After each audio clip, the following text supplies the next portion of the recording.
Supreme court ने 25 अगस्त को इस मामले की सुनवाई पूरी कर ली थी, फैसला सुरक्षित रख लिया था। फैसला आया 31 अगस्त को। अक्सर सुनने में आता है कि कोर्ट ने फैसला सुरक्षित रख लिया। आज हम आसान भाषा में समझेंगे कि जज फैसला सुनाने से पहले सुरक्षित क्यों रखते हैं, मेरे यानी सौरभ के साथ।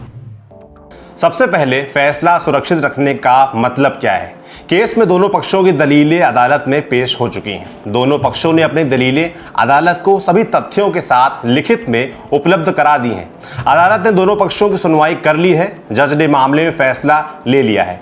अब अगली तारीख पर कोई सुनवाई नहीं होगी। जज इस मामले में अपना फैसला सुनाएंगे और दोनों पक्षों को इस फैसले की लिखित कॉपी दे दी जाएगी। लेकिन फैसला सुरक्षित रखते हैं क्यों आखिर। आपने अब तक फिल्मी अदालत देखी होंगी।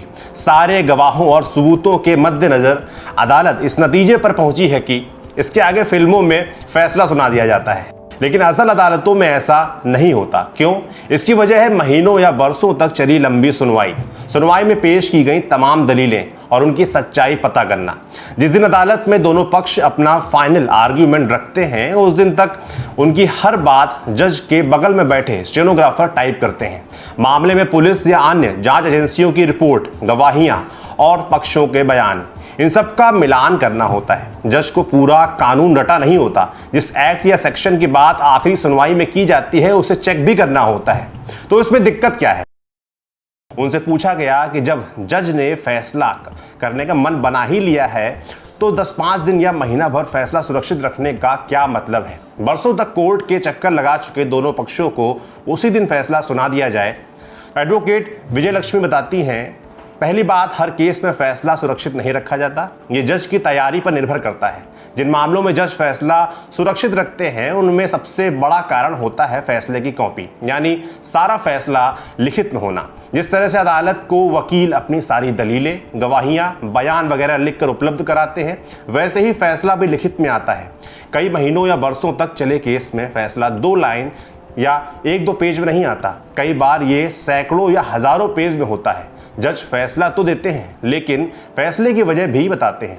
उनकी टिप्पणी होती है, पूरे केस के बारे में उनका क्या सोचना है, ये सब लिखा होता है फैसले में। इसे फाइनल आर्ग्यूमेंट के दिन भी दिया जा सकता है, लेकिन आमतौर पर ऐसा नहीं होता।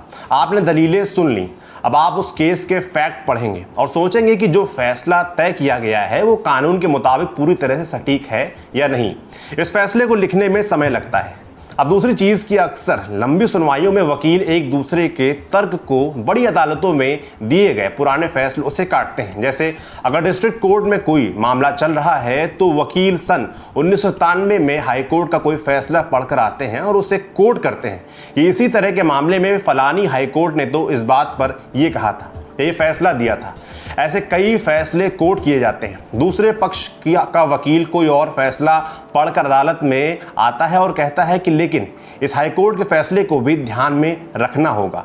तो पूरी सुनवाई इस तरह के कोर्ट किए हुए फैसलों से भरी होती है।